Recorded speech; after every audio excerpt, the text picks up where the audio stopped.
What's up, comic geeks? Welcome to issue 94 of the Script Heroes podcast. I'm Katie.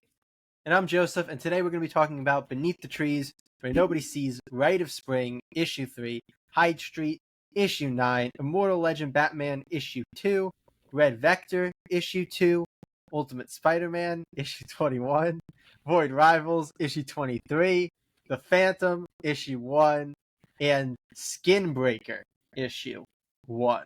That's right, we have a whole lot of stuff to jump into this week, so be sure to hit subscribe to add our show to your pull list, and let's jump right in to Batman. Immortal Legend Batman, issue 2. The writer is Kyle Higgins of Radiant Black, Power Rangers, and Nightwing, along with Matt Groom, who's worked on Inferno Girl Red, Mighty Morphin, and Ultraman. We also got two artists, Erica de Ursa, who's worked on the Mighty Valkyries, Inferno Girl Red, and James Bond, and Dan Mora, who's worked on World's Finest, Justice League Unlimited, and Power Rangers. We got two colorists as well, Tamara Bonvillain and Igor Monti, but only one letterer, Becca Carey, all the way through. Katie, I think the first issue we had some things we liked about it and some things we didn't like about it. How do you feel about issue 2? Yeah, I think one thing that I want to give this book big kudos for is it doesn't feel like Batman but in an alternate universe. It feels like an alternate universe and fitting Batman into that, if that makes sense. Like, it doesn't feel like this whole thing, this whole world revolves around the Batman of it all. Which is nice. It feels really full. It feels like it's a universe that was built to have a lot of characters crop up, which is what happens in this issue. It's fun. We get little bits of Lady Shiva. We get, do you think it's a spoiler to say who the other one is? Yeah, probably. I think so. But we get another iconic friend, and we saw the little preview of it in the first issue, and we get like a little, single page cutback to Robin and Nightwing, which is exciting. I think it's more than one page. Maybe it is. In any case, a very brief cutback to Robin and Nightwing, and the way that they kind of fit into the universe, which I think is quite fun. That being Four said, pages. the 4 pages, nice. That being said, the actual story happening isn't something that I've found myself really grabbing onto yet. I think that there was a little bit of a misstep in terms of introducing things where I don't feel super kind of in the plot of this world. Like, I know that we're like hunting these shadows and that this like Batman shadow is more sentient than other shadows and was like mimicking Batman, but that didn't feel, I don't feel like I got enough of a kind of here are your boots and here's the ground that you're on, because they had the big twist in the last issue of like, oh, it's not actually Batman, it's a shadow. And I think that in a completely fresh universe with a completely fresh, set of mysticisms and bad guys, I think that left me playing a little bit of catch up in a way that then as we're moving through the plot of this issue, I'm like, I don't really know why we're here. And I don't really see how this is connecting to stuff. Yeah, I agree with that, but I feel like I had kind of an inverse response to it, which is like the sense of I agree with you about the first issue, kind of like setting stuff up, and we don't really build on that here. In my mind, I went, well, I didn't really like the first issue, so that's a good thing. We'll put that aside, and I act like, to me, it's more of like, I think the first issue was a big misstep. I think you start with this if you start the book, like, because this starts with like, oh, these are like the characters in this world, and then we get like space pirates, which I love. That's like such a fun little trope, and we have Batman like undercover, which is like just feels so much more Batman like than the stuff we got in the first issue. And so it sets up like this world a lot better. It sets up Batman in this world a lot better. But yeah, it doesn't really build on like, oh, there's this shadow that was mimicking Bruce Wayne. It theoretically is, because he made some comment about how he's like the pirate that he's looking to intercept has some connection to the thing, but so it's even though technically it's supposed to. It's very like it meant to be a fault, but it doesn't track greatly. But I thought that the plot of this issue was much, much better than the plot of the first Me issue. too. I And I enjoyed think this that so the much visuals more. of this issue were so cool. I agree. Especially when we get our villain reveal, which again, I'm going to put this to the which chest. I thought was great. And I think that's another thing. Like, I think we talked about it in some of the Absolute books that, like, once they start pulling in more stuff from, like, and even when there's spins, but when you kind of are sitting there and you're like, this is so different, and the only thing that's the same is the superhero's name, and, like, that's it. And, like, that's kind of what the first issue felt like to some extent. Whereas, like, this is like, okay, here are characters that you know, and they're recontextualized and they're different, but this is an alternate universe version of this character instead of just, like, something completely different. So I think that helps a lot. But yeah, I enjoyed it. It felt a lot more like a good Batman story, even though it's in such a different context. And I felt like, to me, this was a much better building of the world than the first issue did. Agreed. Yeah. So I enjoyed this issue, but a lot of that was me just, like, turning off the part of my brain that was, like, thinking about things from the first issue, and I was like, you know what? We can forget about that. Doesn't really if we matter. start from That's here, okay. we're at a much better place. Exactly. Instead of being like, well, you didn't really deliver on what you set up in the last issue. It's like, that's okay. I didn't really care for that. So exactly. But yeah, this is basically Batman with that Power Rangers flair going on. Which leads me to think, dear listeners, what, like, kind of iconic IP would you want Batman to cross over with? We have Power Rangers Batman. What other Batman are you looking for? Let us know in the comments down below. And we are going to move to another alternate universe to talk about Ultimate Spider-Man. Ultimate Spider-Man number 21 is coming to us from writer Jonathan Hickman of The Avengers, Fantastic Four, and X-Men. The artist is David Messina of Rom, Catwoman, and Han Solo and Chewbacca. The colorist is Matt Wilson and Eric Archinega. And the letterer is Corey Petit. Jay. Yes. We're getting towards the end of Hickman's run. We are, indeed. Indubitably. How do you feel it's going? In a vacuum, I really, really like this issue. You know, like, I think this was a really, really cool Mr. Negative origin. It was a cool, like, I guess, switch to the villain side of things to kind of get a lot more on, like, the tension there. Because I think we've always known that the Sinister Six have, like, some weird tension always in there. Because there are a lot of evil dudes, and evil dudes rarely get along, you know, very well. So I like that. I like the way that this opened up the universe a lot. I like the story with Mr. Negative a lot in general. That being said, I do think it would be a little bit, you know, I feel like you have to bring up the fact that there's, like, 3 issues left in this run, and we're doing, like, side quests. Yeah, I feel like the start of this series was so focused on Peter, and that was so much of, like, the juice of it was Peter and his relationship with Harry and all that good stuff.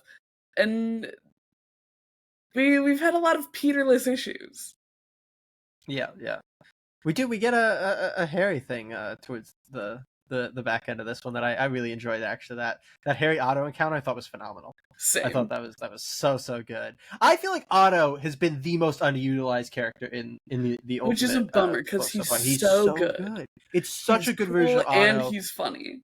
Exactly. Him and Harry, honestly, so good. It just gave me, like, the throwback to the Harry-centric, like, solo issue, which was one of my favorite issues. It might still be my favorite issue of Ultimate Spider-Man. I thought that was such a good issue. So good. I was like, I feel like the Harry-Otto relationship would have been such a good thing to have continued throughout this series, and I'm very disappointed that it hasn't been there. But yeah, I thought this was a very, very good issue. I really, really did enjoy it. I thought David Messina, like, did Mr. Negative's, like, negative powers, I guess, as you call it, the like, you know, the inverting of color, the black and whiting of colors, so well. I guess you have to give some. I don't know actually if you give credit to the colorist on that, or if it's just that all of his inking and I don't think there's no reason not to give credit to the colorist. Yeah, well. we'll give credit to everybody. But those looked so good in this issue. It was very striking. It would give you, like, pause on a moment, being like, this is intense, this is important. I thought that was so rad. But yeah, I don't know. I am sitting here going, we got 3 issues left, and I don't believe that we have 3 issues left, you know. it feels like probably a lot's going to carry over into these big events that are happening like after it, Yeah, which which is is a always bummer. like a mixed bag. Um, but yeah, I don't know. It's. I don't think it did a ton for the Mhm. overarching story. I think it did like Same. good context things, but not good like propelling us forward stuff. You know? Yeah, and I think my problem with it was with the Harry solo issue. We had built Harry up a lot, like he was very important to the book. Yes. With the Mr. Negative issue, it's like it's very cool. Like you're saying, it's an incredibly well done issue, Oh yeah. but I don't feel like there's been this like, rising tension with Mr. Negative all that much in the forefront No, of my especially reading. because they put him on like in this issue they kind of establish him as being like the next most deadly or like the next most important person after Kingpin, and Mhm. that definitely didn't seem to be like something that had been uh established. Yeah, and there's some big moves in the end of this issue Oh yeah, that have like really big ramifications. And like I wish that we got those moves earlier on, and then at a more kind of tense moment we got all of this yeah, background on Mr. Negative. Like it felt like it was very good for establishing him as like a huge threat, yeah. and as like a really rounded character. Yep, But like I wish that it didn't happen in the order that it did. I agree with that absolutely. I do want to say one other thing though, which is Mhm. important because we doubt that Ultimate Spider-Man is ending, and we think that it's Right. more Yeah. likely like just this creative team is ending. And if the sense is that they have like enough of an oversight of this universe and like they think it's going to be a very smooth transition to the next creative team, so they are intentionally not wrapping things up and we're just going to roll Mhm. in, and the next creative team is going to respect that and they're going to keep going with all these threads that are being set up. I will retroactively take back a lot of the stuff that I'm saying about this being like towards the end of the run, but I feel like it's so rare that you do that like Right. super smooth rolling into a next creative team that I am, we'll say, slightly concerned. Right. And like it also it hurts because I feel like there's been so much happening like in New York lately, and we haven't gotten as much just like, I don't know, kind of friendly neighborhood Spider-Maning, if that makes Yeah. sense. Like these kind of more isolated Spider-Man vibes. Yeah, I Um don't know that we ever like maybe like in the very early issues, like the first, like yeah, I mean he had six, there the were a couple encounter with of Shocker. He yeah, which was at the he very and beginning. Harry had their encounter with Black Cat. Uh Yeah, and Black like Cat was those never really isolated stuff, but yeah, well, in the issue it was, that's right. like it was to Peter it was isolated. And I feel like we've just moved away from a lot of the like really close character stuff to a Yeah, lot more broader world stuff. yeah, And like even the Craven stuff, it felt like even though it was, a part of Kingpin's thing, it still felt like it was like, okay, but now our villain is Craven. yeah, And I really like the idea of us going into now our villain is Mr. Negative. But I feel like it's odd placement, which is what I think a yeah. lot of this is just coming down to. I fully agree with that. I think Yeah. that that's just the case here. And again, it might just be that we're looking too much at the end of the creative Mhm. team and they're not, like Maybe so, internally. yeah. But yeah, I don't know. We'll see. We'll This see. is. I feel like in 6 months' time we're gonna have a lot more answers We'll have a to lot, what yeah. is going. Mhm. Yeah. So Yeah. But what do you think, dear listeners? Do you think this is going to be a smooth creative team transition? I don't even know. Have they announced the new team? they haven't announced anything other than the end of Ultimate Spider-Man from Chichetto and Hickman is 24. So we don't even know for sure that there is going to be Right. more. But the fact that other books are continuing would seem Mhm. to indicate that there will either be a new Ultimate Spider-Man book or there will be a continuation within the Mhm. creative team. I would highly doubt that they're just not going to do Ultimate Spider-Man and continue the Ultimate Universe. That That would feels be crazy. highly unlikely. But crazy things have happened. So let us know your theories about what's going on with Ultimate Spider-Man down below, and we are going to move out of the big two to talk about our I think our last finally free comic book day poll. The Phantom. The Phantom, issue 1. The writer is Ray Fawkes, who's worked on Batman Eternal, Constantine, and Wolverines. The artist is Russell Mark Olson, who's worked on Pastime, 2000 AD, and Flash Gordon. The letterer is Taylor Esposito. Katie, we really liked the issue 0 of this series. How do you feel about issue 1? Yeah, so issue 0 was really focused on just kind of like a singular encounter for the Phantom to deal with. Basically, dealing with smugglers, and then also with like a kind of nature threat, like a tiger showed up as well. And this one we get a lot more kind of meat and potatoes, which makes sense. It's the start of the series, and I was pretty happy with it. I didn't know what to expect as someone who's never read or encountered the Phantom before, really. And I think that they did a good job not only of setting up the kind of universe of the Phantom. It's like, okay, I understand who he is, where he is, and what he is, but also giving a good kind of personality test for him, where in the first issue, it was pretty cut and dry, like, oh, there were bad guys there doing bad things, and he was kicking bad guy ass and being nice to nature. And I like that we got him as a person more. We see him with his like girlfriend, partner person at the very beginning, and we see him with his childhood friend, and we see a much more kind of like, it's still very cut and dry, this guy is evil, but it's a much more nuanced thing than just a beat 'em up bad guy thing with the way that the villain of the issue ends up coming in. So I think that those were all really good working parts. I do feel like I almost am still a little in the dark about what the Phantom really is and like what the scope of his stories is going to be, because this is obviously very close to home for him. And it's hard to tell kind of where to place my like stakes barometer, if that makes sense. So I'm like, we went from him dealing with kind of just wayward drug dealer people who crashed in the forest to a much larger kind of, cartel situation. And I'm like, I don't know how big the Phantom goes. And it's a little tough because I imagine this could be what it's like for people who read Batman for the first time, where it's like, oh, this is just a guy. Like, he is just a guy. He's but a man in a purple suit. Exactly. And like, there isn't a lot of stuff to kind of justify his abilities in that, if that makes sense. Yeah. So I'm a little concerned about my own ability to buy in as the series goes on, especially. But we'll see. I'm certainly not discounting it yet. Yeah.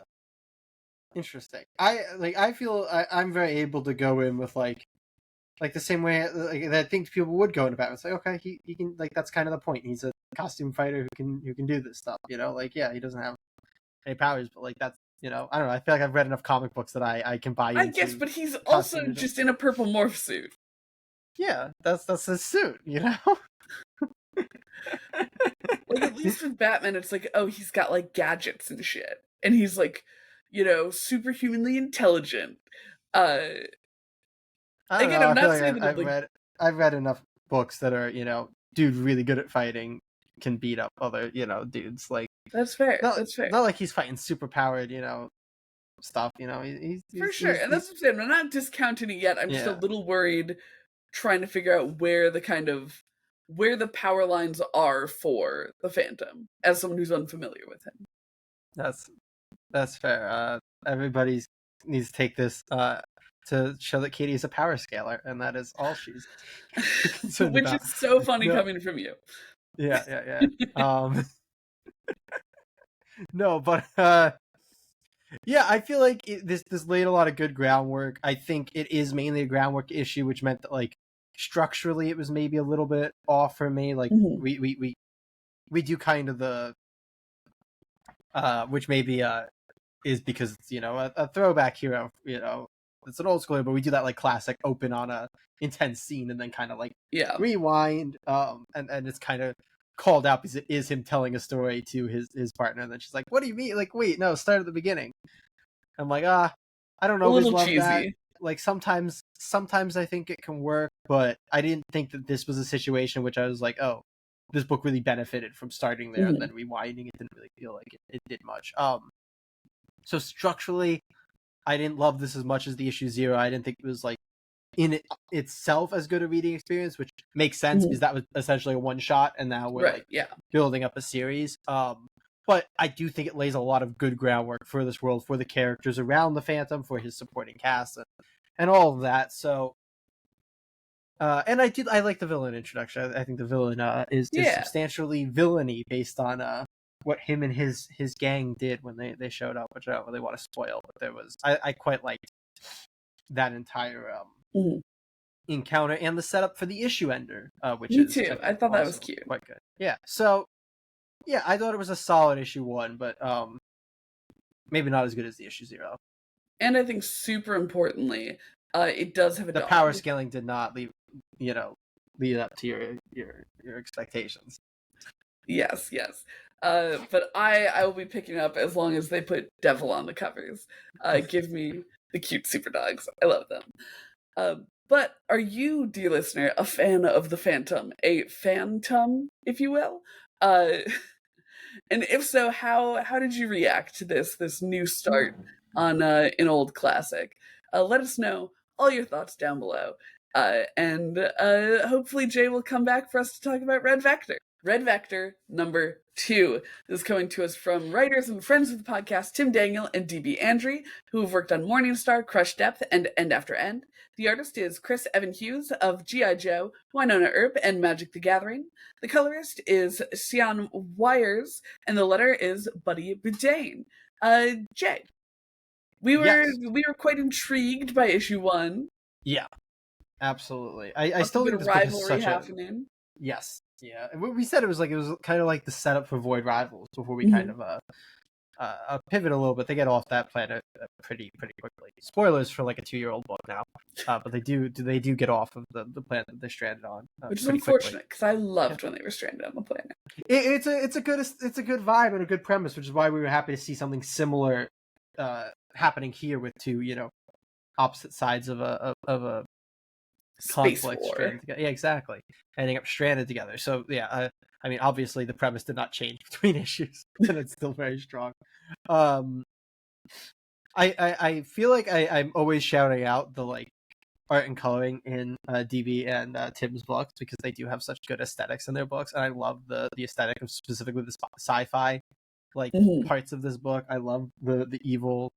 I'm going to call them the Empire, even though they're definitely not called the Empire. This isn't Star Wars. The Lord Commander. Yeah. I love that aesthetic so much. I think the book is gorgeously colored, which is another thing that Tim and DB always tend to have for whatever reason. Their books have great colors. It's Sean Weaver's coloring this book, and it is fantastically colored. But yeah, we get a lot deeper into the plot. I don't think we end up in like a super different place plot-wise. We get a big thing at the very end. I guess I think it's backloaded. It's kind of more backloaded. This is what I should have said. We're not moving but yes, we get a big at the end. We end up in a very new position, and I don't want to spoil it. It does leave us with an awesome final splash that is very intriguing for the future. But yeah, very importantly for any book that I'm reading features the dog. Yes, we love the dog. Katie loves the dog. But the point of that is it meant that we had like a very character focus, but interestingly on like new characters for the most part, who do obviously then what was the Border Patrol dude's name?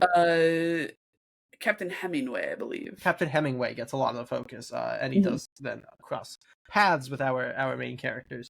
But so we get to focus a lot on characters in this issue, which is nice, while and still setting up something very intriguing for the next issue. So yeah, and the nice thing is we do also get a good scene with Rhett and Varsine when they're going to like essentially get the scraps from one ship to rebuild the other one. Yes, I really like the interaction that they got there, and I like the background that we got on Varsine as well. Like I like that he is under the command of the Lord Commander, Yeah. but he's also clearly like not as cut and dry of a bad guy as the rest of the bad guys, which I think is a good position for him to be in, trapped on this planet with Rhett and Yes.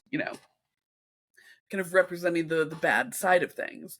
And I also I really loved the idea of them opening this rift and all of the like TV broadcasts and stuff going into their little corner of space and like taking over the airwaves. I thought that was really fun and a really cool and a really great part of world building. I think that on its own feels like it could be something that could like drive a bug. Yeah. I was like so immediately enchanted by that, especially with the idea of that like shuttle satellite thing that we shot off into space with like the Beatles record and math on it and stuff.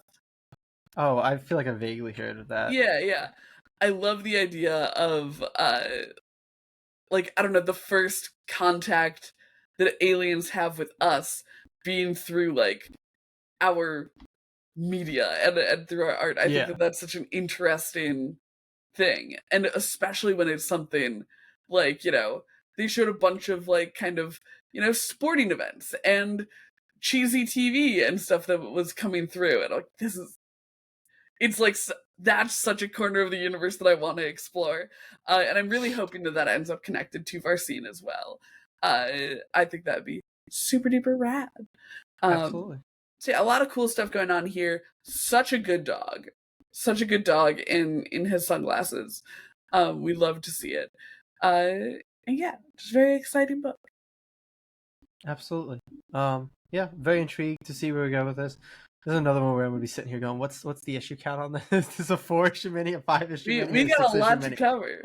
Because that's always an important question.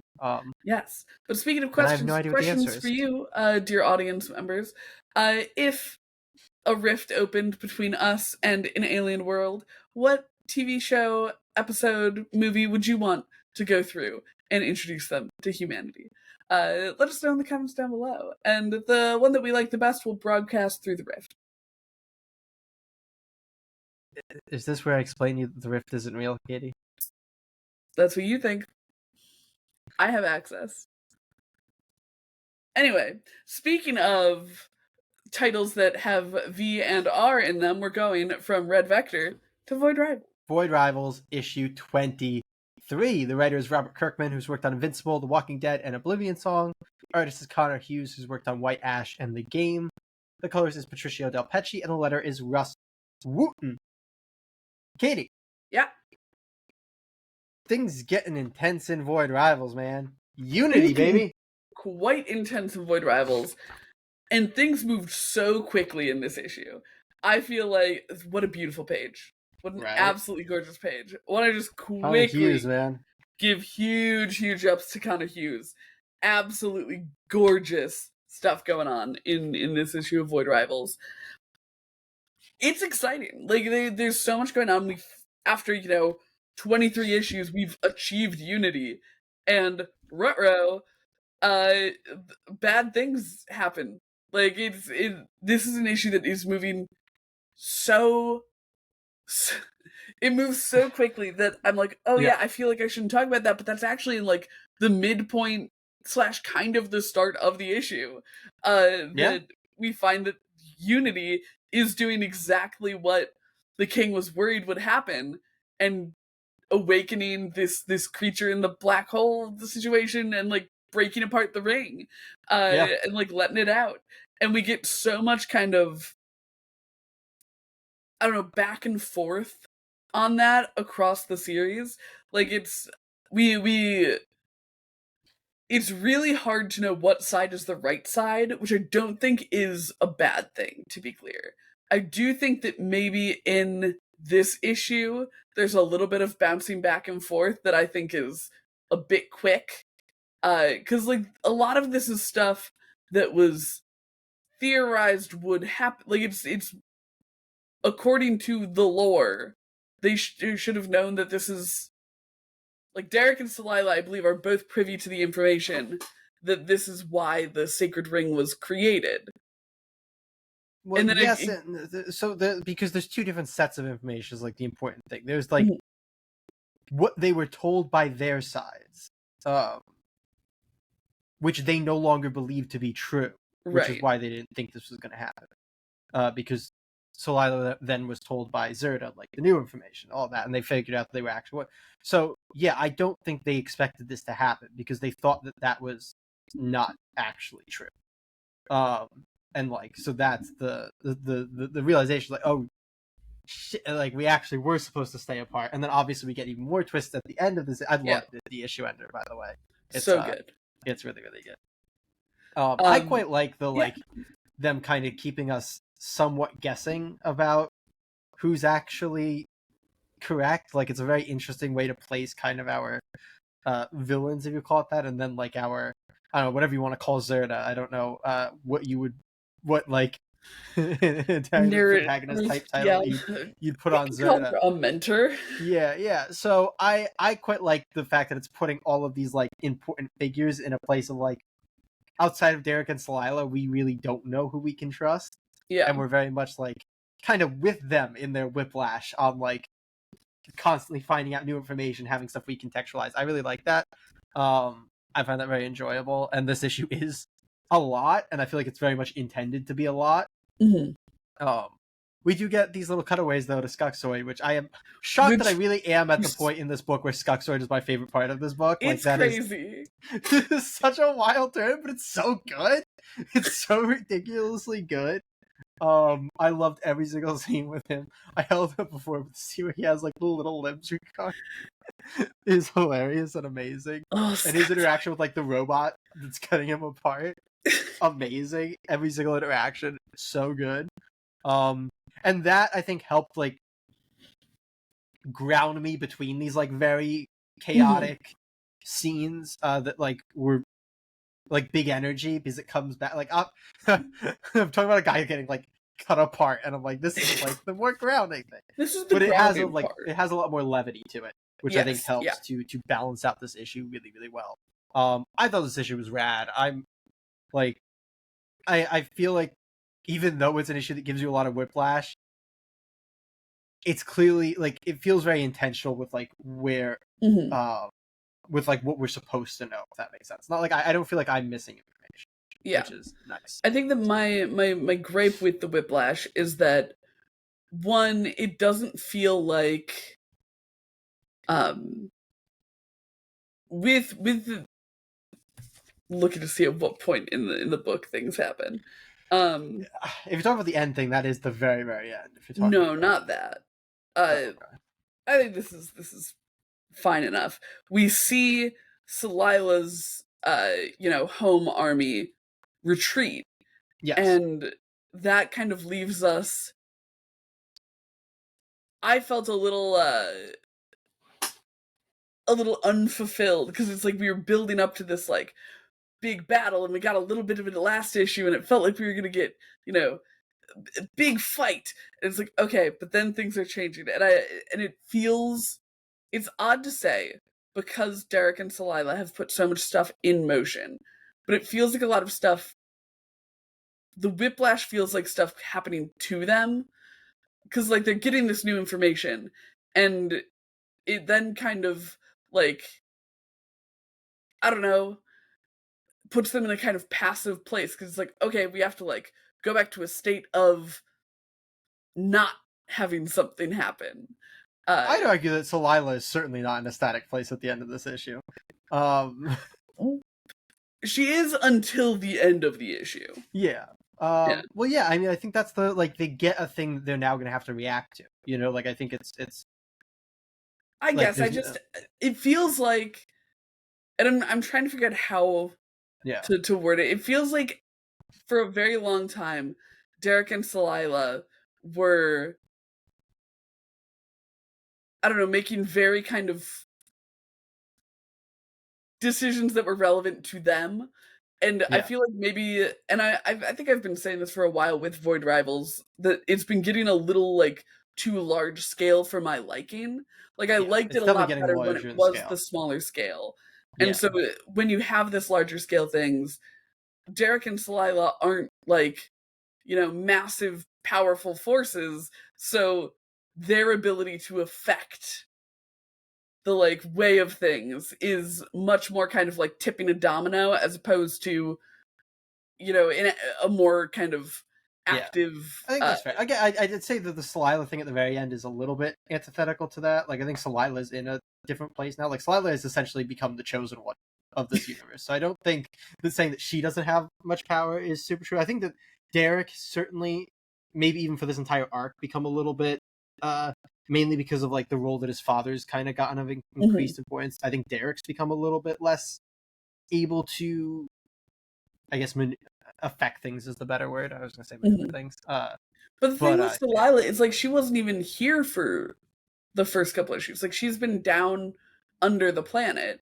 Um and like we didn't get a good, I don't know, I feel like I really wanted her to have this interaction with Proximus that was going to be a lot more kind of emotional, weighty, and stuff like I that. liked So her I feel interaction with. She had an interaction with Proximus in this issue. I again, she had an interaction. I didn't find it super satisfying. Like, it's not what I was looking for out of the two of them interacting. That's So fair. I feel like this was not. It was not my favorite issue of Void Rivals. Yeah, and then I'm also, because you mentioned the retreat thing. You say that the retreating thing is like passive. It's literally because of Celila that happens. She's the one who tells them to retreat. Right, I'm She saying the convinces retreat Proximus. thing is returning to a state of passivity, where it's like, oh, we are not fighting anymore. Oh yeah, well that Yeah. But I don't think you can then say that our characters aren't affecting the world when like that was literally Celila doing that. I guess you're right that Celila is still doing things, but Douek is really hamstrung. Yeah, no, Douek has certainly Like, become a little bit of standing there, yeah, and reacting to things for sure. and then for the first part of this arc, Celila was like down in her goddess chat. I feel like that was an issue. I think she popped up in issue 2 because I think Right, but then they had this their entire like arc she's been out, because I remember us saying when baseless she fight. popped out, it was Connor Hughes' first arc on first issue on Void Rivals. So I feel like she hasn't been doing a lot for a while, at least in my like perception of the book. Which that's fair. I feel like she's done a ton. She has the big, like, she goes into the throne room, has the big fight with like Douek and the fight group, that and we both agreed was really amounting to nothing.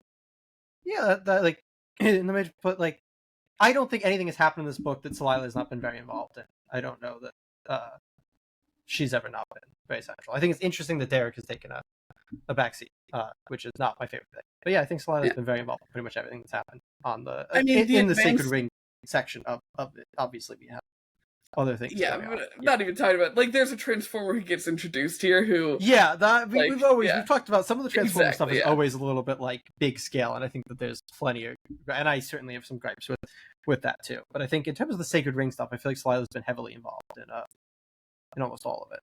I don't know. I feel like it's just getting beyond all the stuff with her side of the ring. I know that she's not like on their side anymore or whatever, but I don't remember what the two sides are called.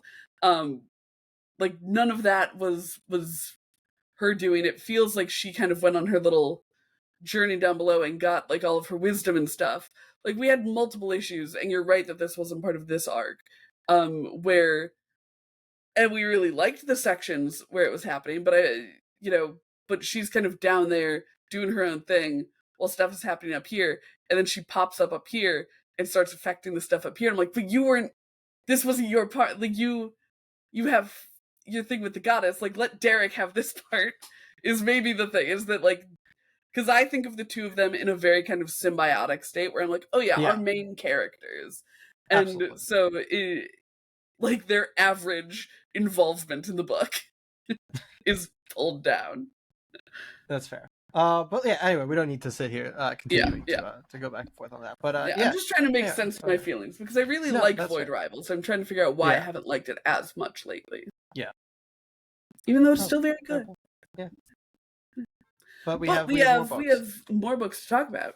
And in fact, another Kirkman book to talk about. The first issue of his first creator-owned series in a while, right? Well, I mean, technically, Battle Beast is also his first like new creator of Yes, series his first in new a while. I project. think since I'm trying to think when Firepower ended. It might have been 2022 or 2023 that Firepower ended. I think. At the very least, in quite a while. Yeah. So let's go talk about it. Skinbreaker #1. This is coming to us from writer Robert Kirkman of Invincible, The Walking Dead, and Void Rivals. The artist is David Finch of Cyberforce, Ultimate X-Men, and Batman. The colorist is Annalisa Leone, and the letter is Russ Wooten. Jay, you are already showing off the absolutely gorgeous art of David Finch. Yes, that he did on freaking double-sized boards. Which is Yes. So that they insane. could fit as much fucking gorgeous detail in as possible. Yeah. Tell me your thoughts. Skinbreaker #1, the first Yeah. Kirkman original book in a very long time. I think it's fair to say I don't think we did. I think we weren't covering news on the pod anymore, so I don't think we talked about it when it was announced. But I was so hyped when this was announced. I was so happy to see a brand new creator owned by Kirkman announced because that's really the good stuff. And this is the good stuff. Like, it is a brand new world that already feels so full, like it has so much going on, but it's introduced to you in such a way where you don't feel like you're missing anything, where you get like immediately bought into the characters. All of the characters look so freaking similar, and yet I still like feel like I know who they all are as individuals, which is awesome. David Finch does such an incredible job. This book is utterly gorgeous. I mean, I think Kirkman said that they've been working on the book for 8 years. Yeah, and it's done. So, I mean, I guess that's about an issue a year that David... Obviously, he's been doing other books, too. Yeah. But about an issue a year that David Finch has done. And they're oversized issues. And they're oversized issues. So, yeah. That's extra. Double oversized. As much oversized as you can get. But yeah, it definitely feels like a book that's been worked on for a long time because it feels very like carefully put together. It has such a good pacing to it. It introduces information in a really like good and like well paced way. And yeah, I'm instantly so interested in this world. I did not like think about why the sword would be called Skinbreaker. In my head, I thought it was because like you hit somebody, you break it through their skin. No, it's because you hold up the sword to light and you break the children like out of their skin. Out of their like juvenile skin. Yeah, which is just a crazy thing that's pretty cool. And so like aesthetically horrifying, but in a good way. Yeah, like it's so visceral, but in a way that then makes it feel like very like lived and true. Yeah, and if it was, if there was ever any doubt, it is once again clear that this is going to be another father-son book, which is always the best thing for Robert Kirkman to do because he does amazing father-son books. Is it Iman? I think, right? Imam, I believe. Imam. Yeah. Is already set up to be such like a sympathetic figure because I don't think it's spoilers to say his skin like won't break despite the fact that he's a little old for his skin to have not broken yet, which is like a like reflection on their bloodline. Yeah, and the strength that you have. And yet the Thule, who's like kind of our antagonist's son, his skin broke right away, and he's now like the youngest person to ever have their skin broken. Thule is the man who had the child, I believe. Yeah, that's what I just said. Thule's child is the kid who... Oh, you said Thule... You said that Thule was the one who had his skin broken. In any case. No, I said Thule's son is the young... In any case, Thule's son is the one who he like held his baby up prematurely and his skin broke. That's what I just said. We'll run it back. We'll see, but it doesn't matter. I didn't say anything about who was holding up the sword. I didn't mention who was holding up the sword. The son. Not to the son himself. Anyway, keep going. Okay, I didn't. That's okay. Whatever. Thule's son. Now I completely lost what my train of thought on that was, but his son was the youngest to ever have his skin broken. Yeah, I don't remember where I was going with that. It was to make a point on like the in kind of juxtaposition to Anok's son, who's our main character, whose son's skin won't break. So they have like, but yeah, I think the world building in this issue is utterly phenomenal, and I'm very, very excited for more of this. It's such an awesome world that has been set up. a very, very cool world.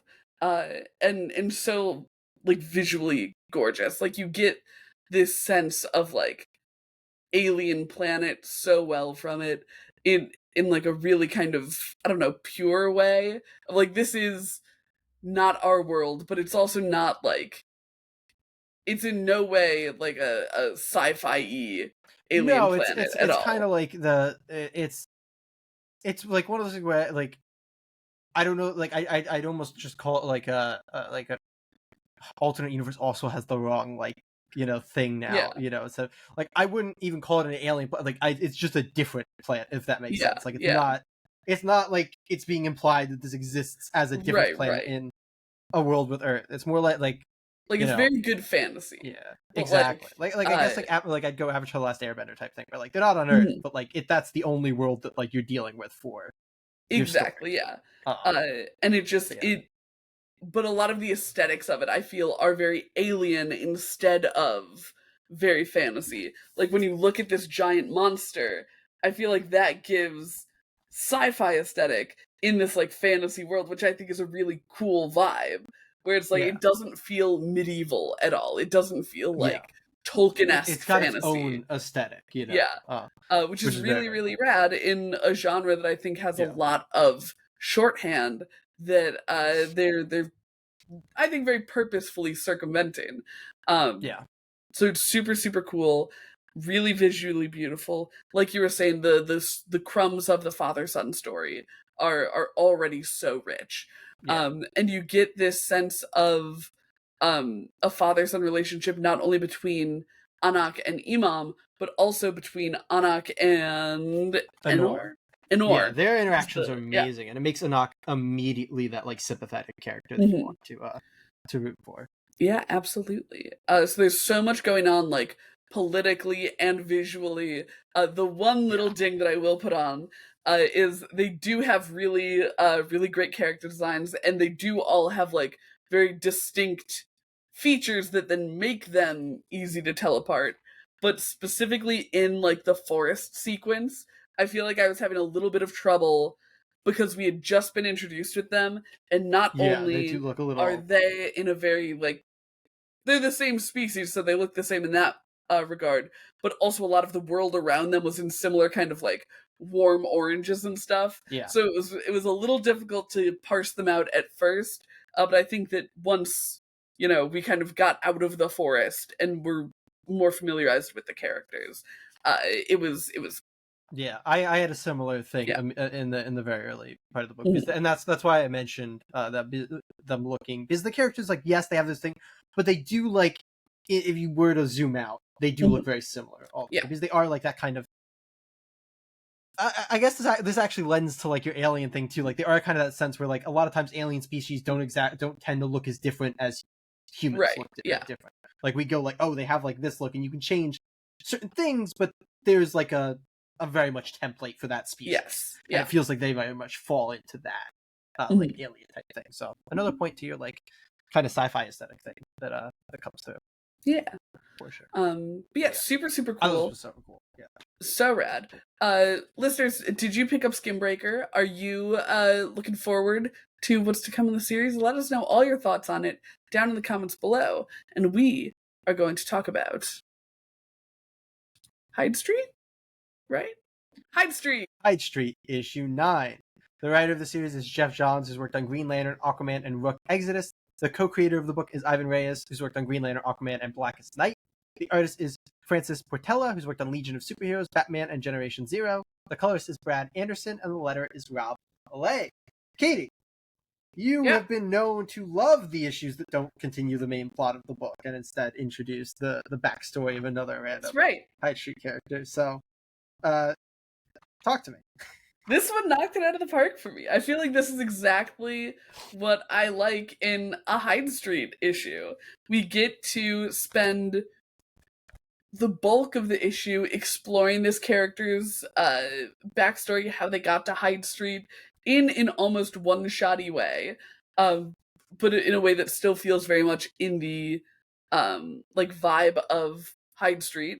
Yeah. And then we get towards the very end, and I won't say anything about what it actually concludes, but then we get a few pages of interaction between Dr. X-Ray, Pranky, and I'm sorry, Mr. X-Ray, Pranky, and Dr. Ego, and they not only do something to they like came there to solve a problem, and Yes. he gives an answer to the problem, Yeah. which then also gives them something to kind of go forward and do. Yeah. And I love the idea of like the tiny bit of ongoing plot being forwarded. Like, I love the idea of it almost being Pranky and Mr. X-Ray just visiting these places on Hyde Street, not so much as a way of them having their plot advance, but as just like an excuse to go on this tour of all of these characters. Right. So this is like exactly what I want out of an issue of Hyde Street at this point. Because I think that it's at the start, they weren't framing it as, I guess, committedly in a way. Like there were some issues that were a lot more focused on what was happening with X-Ray and Pranky. I think it still is. Like last issue was very focused on that, so I think we're still for kind sure, of in the back and forth of it. Yeah. And this is, I like the fourth. I like when it's like Yeah. very kind of because this one I think was really effective in that it was such a good Dr. Ego introduction, and then I feel like very concretely and quickly moved through the like plot advancement of it, and it was in a very kind of, I don't know, clear way that not only did they get a resolution to what they came here for, but they also got a very kind of definitive kind of next step situation where it's like, this is what you have to do. So I think that this was like the best executed format wise of Hyde Street in that kind of back and forth model. And I like the Dr. Ego stuff. I feel like it succeeded for me pretty much across the board. Yeah, I agree with you. I think it was a very good what was it, the Matinee Monster, the other one that we really liked? I feel like it was another one like that where it was like, okay, they have a very, very like clear picture of how this character got here. They did a really, really good job with it, and they even brought in Nurse D and Nurse Do in a really, really fun way. Because we had seen them in the previous issue too. And I feel like that's the other thing, is I feel like I do like the format of being introduced to the character before we get like the backstory on them. Which I guess was the case for the Matinee Monster too, but we got like a panel of him, before that, where it's like we got more, even if it wasn't of Dr. Ego, kind of around Dr. Ego in the last issue. So like to me, this was a better rewinding than some of the other ones. But yeah, I agree with you. I think that it was very well formatted for a Hyde Street issue. I don't think they're committing to this format. I think I think we're going to continue to go back and forth and like have some issues that are, these kind of one-shotty type things, and have some issues that are more on Hyde Street, some issues where they do other things, which is always makes it a little bit weird to like figure out the pacing of this book. But I very much enjoyed this issue too. I thought it was very, very well done. And I think the art was good. I did miss Ivan Reyes though. It's hard not to miss Ivan Reyes. He is so good, and I feel like it like to get a little bit big picture. Like, right, I have gripes that Hyde Street is constantly delayed, and they have a fill-in artist. I feel like I say this consistently, that I like it to be one or the other. If you're having constant delays, I expect to be getting the main artist every single time. Right. If you can get the book out on time, then I accept the fill-in artist.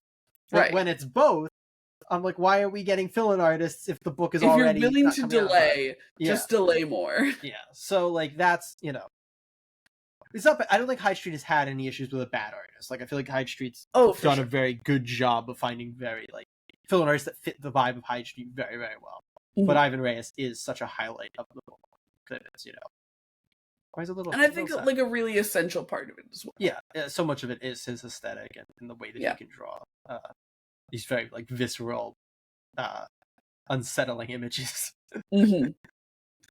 But yeah, like you said, I think that Francis Portela did do a very good job. Yeah, I think out of the like again, I haven't disliked it, but I feel like I think there was only one other fill-in artist, but I think he did like 2 issues in a row, if I'm not mistaken. I feel like this was off the dome of my memory how I remember feeling about that. I feel like this was better to me. I enjoyed Francis' work better. Love. Yeah. who would you like to see next on Hyde Street, dear listeners? We have a laundry list of characters, and we even get some brought up by name in this very issue. Who do you want to see? Who do you want to see in the main series, and who do you want to see getting their own one-shots or standalone series? Let us Yeah. know down below. And we are going to move on to our last book, Beneath the Trees Where Nobody Sees, Rite of Spring #3s. The writer and artist here is Patrick Horvath of Beneath the Trees Where Nobody Sees, Free for All, and Haha. And the letter is Hassan Usman Alao. Jay, we're back to business.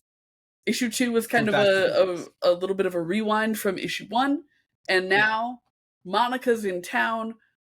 Samantha's also here. We got a lot going on. Yeah, this is a great issue. This is Patrick Horvath knows what he's doing, man. And Hell yeah.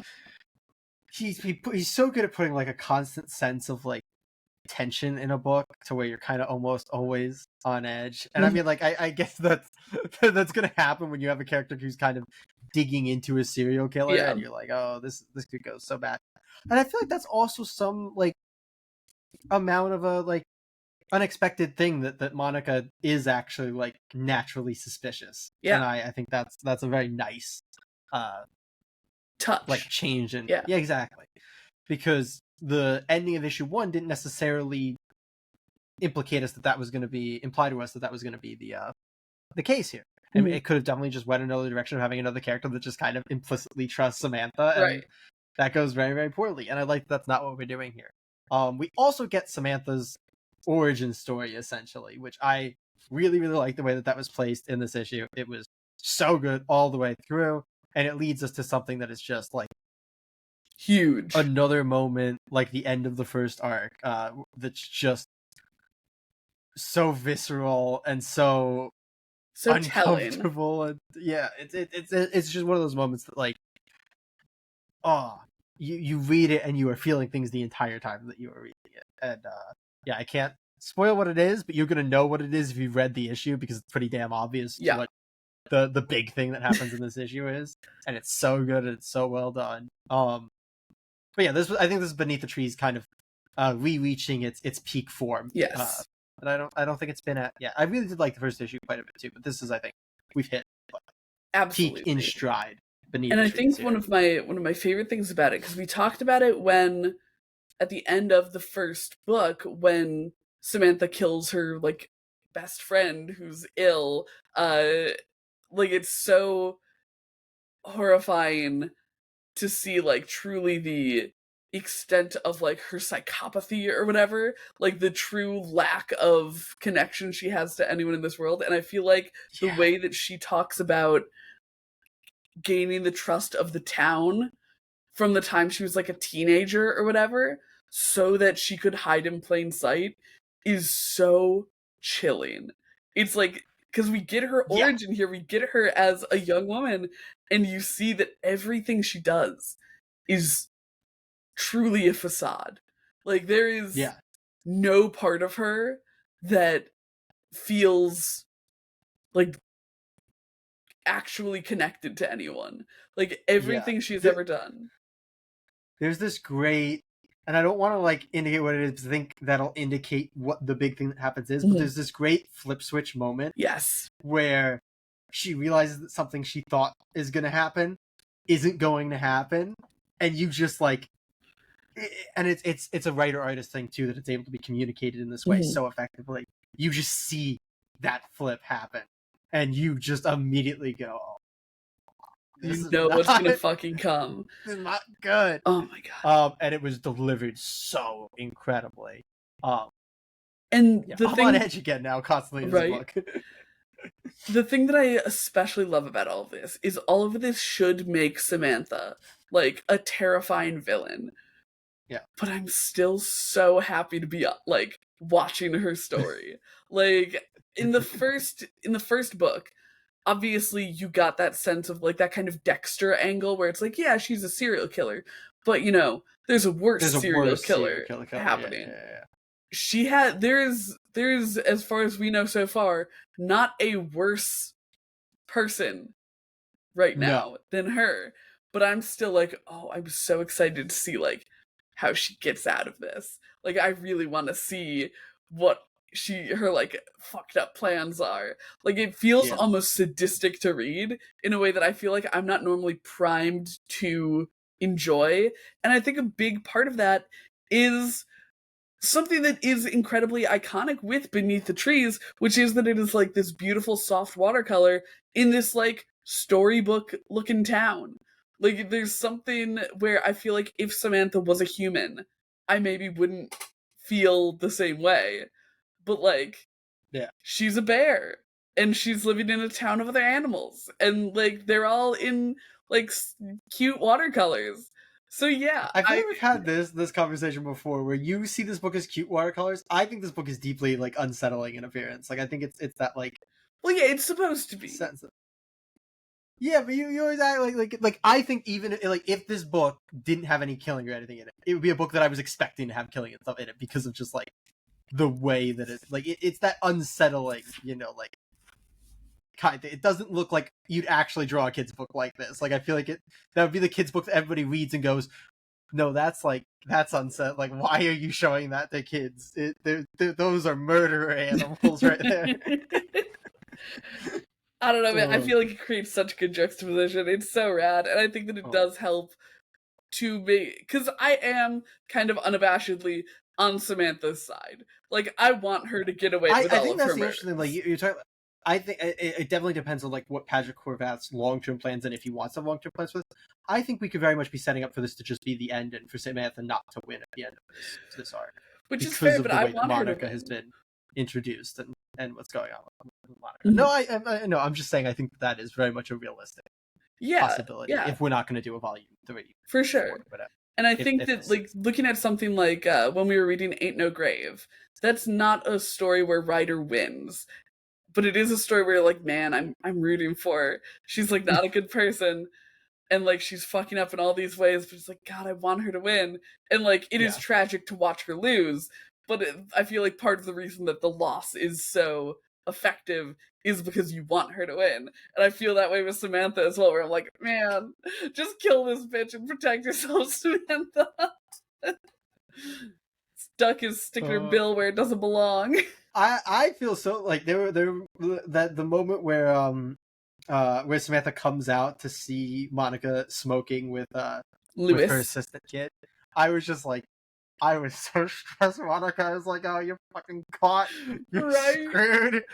Oh my god. And especially because it echoed we get to see Samantha's very first kill in this issue. Yeah. And the person she lures to her car is like, yeah, if you weren't such a nice lady, I'd be really concerned being in this alleyway with you. And then she murders them. And she goes and she meets Monica out in the alleyway. And I'm like, ah! Yeah. Horrifying. In just the best way. Absolutely love it. But fully agree. Speaking of the best, we have to pick our best books from this week. Yeah. I have an idea of what yours is going to be. No, you don't. You know nothing about me. Okay, so Jay's picking Skinbreaker. No, nothing about me. I'm grabbing a different book. And it's too up his alley for him to even performatively pick something else instead. Lies. Jay, what's your pick for the week? Why don't you pick your book, Katie? I'm really curious. It's going to be Beneath the Trees. Screw you. Yeah, correct. It is. And it's Skinbreaker. We could have picked each other's. But yeah, two really, really phenomenal books this week. This is what you wanted in a first issue. Yeah. This is going to be an awesome series. This is what you want in a third issue. You're right. You are correct. I'm just more likely to say to pull the perfect first issue instead of the perfect third issue. That's fair. Lots of good stuff from this week, though. So be sure to check out if you liked anything else, if anything else sounded interesting, pull it. And if there's anything else you want to see us add to our pull list, let us know, and we will add it. We're that easy. You say it in the comment section. I promise you, it'll be added for next month. We are always willing to read more books. But speaking of the more books that we're reading, Jay, what are we reading next week? Katie, next week we are going to be reading Arcbound issue 6. It's finally ending after another big gap. I was going to say, I feel like the important thing is it's finally back to end. Like, Yes, it's yes, finally over. We don't have No, to I deal didn't with mean this that. anymore. I meant we're finally. I should say like we're finally getting the conclusion. Yes. I'm sorry. We love We Arcbound. love I did not Arcbound. mean that. The annoyance is about the delays and not about the book. We got Batgirl issue 12, the second issue of the all new Batman series, the third issue of Cruel Universe, the return of Rook Exodus with issue 7. So one of our favorite sci-fi books ends, and one of our favorite sci-fi books is picking back up. We also have Speed Racer issue 3, and the final chapter of, and actually I guess the final book for another one. the Free Comic Book Day samplers, Starship Godzilla issue 1. Yes. Lots of good stuff. Lots of good stuff in there. But if you want content right now from us, not to worry, there's plenty to look at. We have a great interview with Gavin Smith and Rich Douek of Heartpiercer, which was, I think, one of our best series of the entirety of 2024. Like, in our best of 2024 list, it was all over it. Yes. So go check that out. We have tons of questions for them about Heartpiercer, about their processes, and all sorts of good comic creation goodies in there. But Jade, more is, of course, to come. What else are we doing? We'll be diving back into the Massiverse with the second volume of Rogue Sun. In the meantime, you can check out our first volume of Rogue Sun review, which is up on the channel. But yeah, we'll be doing a full recap and review of Rogue Sun coming up later this week. And we are going back to the tier list to rank even more books. And since you guys loved, I think, as a surprise to me and Katie, how we're ranking the first Image books so much. Thank you all so much for all the support on that. We're going to be doing the same thing with the other big comic company that popped up in the 90s, Valiant Comics. Yes. So yeah, and I think I have a bit more Valiant experience than Katie does. I have literally none. So this is gonna be a lot of fun as we rank. We'll have to decide what we're considering. Like the founding book. Yeah. We'll figure it out. I think we'll probably just pull the issue ones of like the most popular. Yeah, because that'd be like Turok Dinosaur Hunter, whatever, right? Yeah, but I think we'll do Exo Manowar, even though he came a little bit later, because you kind of have to do Exo Manowar. It's also like Bloodshot, right? Bloodsport. Yeah. No, I had it backwards. It's definitely not Bloodsport, because Bloodsport's the DC character. Bloodshot. Right? I think, Bloodshot, yeah. A lot of good ones. Solar. And by good ones, I mean, we'll see. Harbinger. They're coming to me. They're coming to me slowly, but they're coming to me. Because I was not super impressed across the board. That I really read, yeah. We were not incredibly impressed by the Image showing. Some of it we were. There are a few good ones in there, But there's bound to be some duds. So we'll see. We'll see how we feel about these Valiant books. Yes. So be sure to hit subscribe, add us to your pull list, and as always, we'll see you next week. Comic Geeks.